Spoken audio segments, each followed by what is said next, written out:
Hello, it's lovely to be with you again, and thank you for allowing me to share from past history of supernatural Bravehearts. The Celtic saints have always intrigued me, as the stories of the first disciples have all of my life, and I've been so privileged to be able to share with you about Columba and Patrick in recent weeks. And today I'd like to share with you concerning Brendan of Ireland. Brendan of Ireland was an amazing man of God. And while his mum, who was a devout Christian, was carrying him, she had a vision.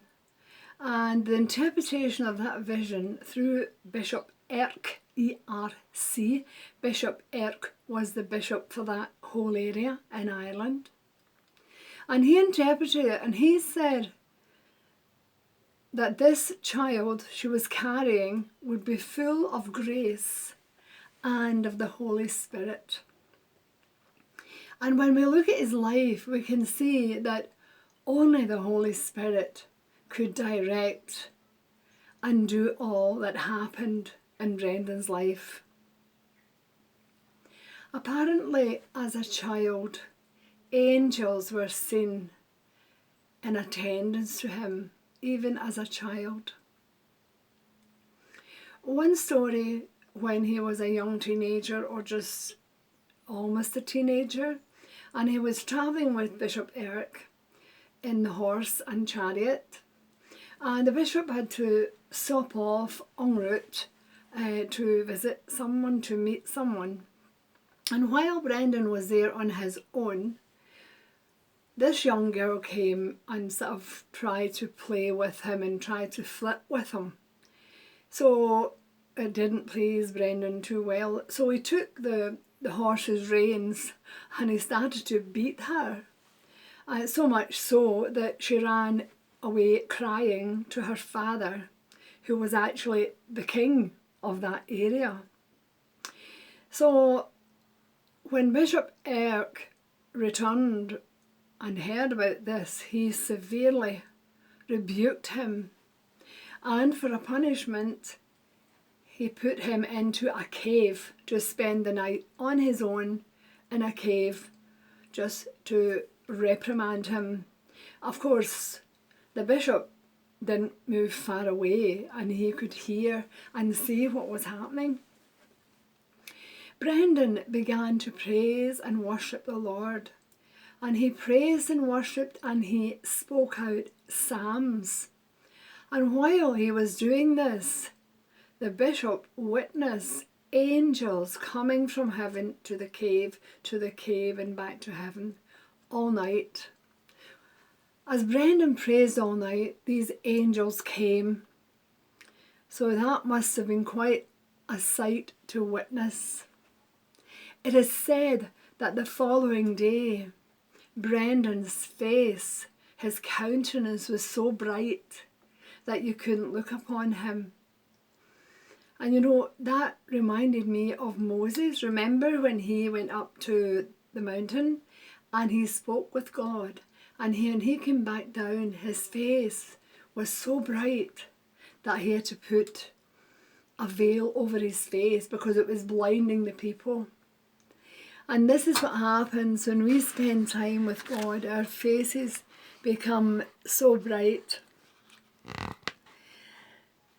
Several years later, Brendan, during his travels, met this godly man by the name of Baranthus. And Baranthus relayed this story of this most beautiful island they had visited. It was called the Island of Promise. And it was so beautiful. And it was a place where there was no sin, no sickness, no confrontations, no quarrelling. A place where angels were in attendance to those there. And the meadows were sweet with the fragrance of flowers. It's no wonder Brendan wanted to go to visit that island. So he asked God, and he took 14 of his monks and had them fast and pray as to whether they were to go to the island of promise.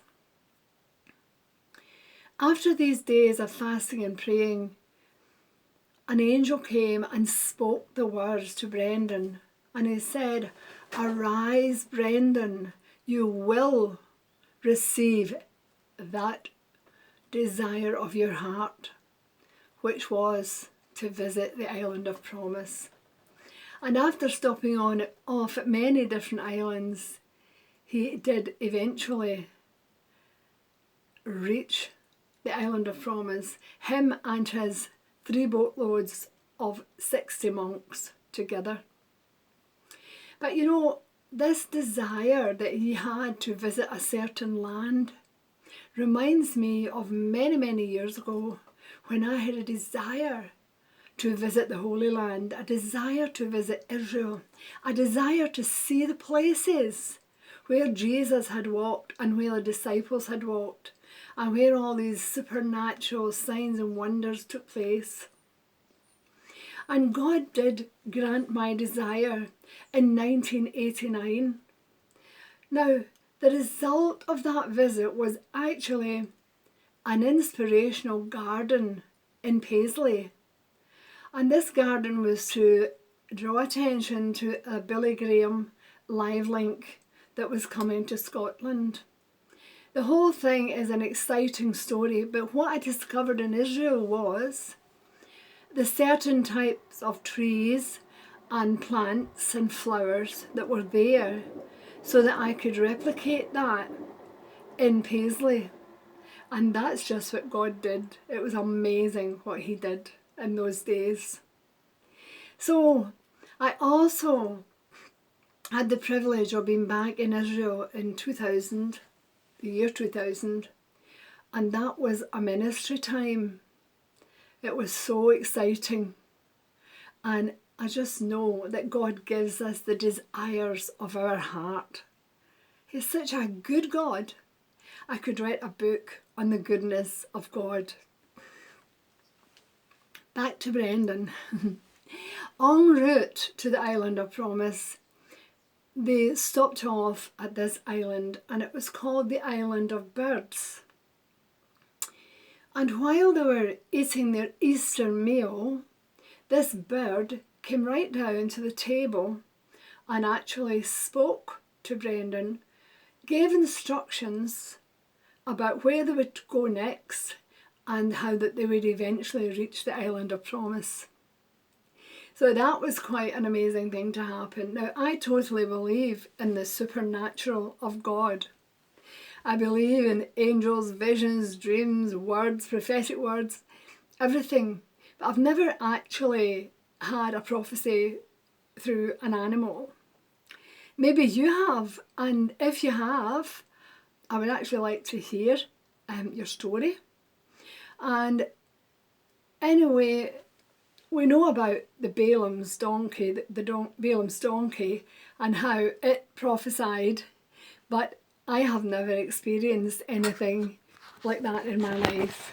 Maybe because I don't go that close to animals. Brendan visited many islands and had many confrontations with demons and with druids, but he also received many blessings. And Brendan and his team had an amazing time. It's a whole other story in the Island of Promise. They stayed there for 40 days and 40 nights, just as the bird had prophesied, and then went back to their own land. And that was what the bird prophesied. 40 days, 40 nights, and then you'll go back to your own land. So when he got back to his own land, Brendan built monasteries, and he performed many miracles, delivered the demonized, and raised dead people. The same as the first disciples did after Jesus went to heaven. and the same as the Celtic saints, Patrick, Columba and others. This was their trademark also, was the supernatural. They were so courageous and fearless and sacrificial men and women. Holiness and zeal and passion was hallmarks of Brendan's ministry, as it was with Columba, Patrick, Bridget and others. At the end of at the end of Brendan's life, he went to visit his sister Brig at the Fort of Aid in County Galway in Ireland. And after that visit, he announced that he now had been called home to his eternal kingdom, and also organised his burial and where he would be laid to rest, which would be in Clonfert in Ireland, the monastery which he had built. He was 93 years old and was buried at Clonfert with great honour and praise to the Father, Son and Holy Spirit.